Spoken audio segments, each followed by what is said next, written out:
বৃহস্পতিবার পবিত্র রাতে কেউ যদি এই দোয়াটি 100 বার পরে কোনো দিন পৃথিবীর কোনো মানুষের কাছে তার হাত পাততে হবে না।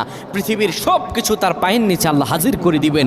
দারিদ্রতা থেকে মুক্তি দান করবেন, বিপদ আপদ থেকে মুক্তি দান করবেন, তার সম্মানকে সুউচ্চতা দান করবেন, অসুস্থতা থেকে দূরে রাখবেন।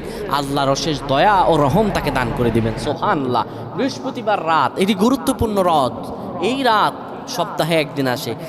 আরবিতে রাত আগে আসে, দিন পরে আসে। সুতরাং বৃহস্পতিবারের যে দিন গিয়ে রাত, এটি বৃহস্পতিবার রাত নয়, এটি শুক্রবারের রাত, এটি জুমাবারের রাত, এটি দোয়া কবুলের রাত, আল্লাহর কাছাকাছি হওয়ার রাত। সুবহানাল্লাহ। এই বৃহস্পতিবার রাত আল্লাহ তাআলা বান্দার দোয়া কবুল করেন।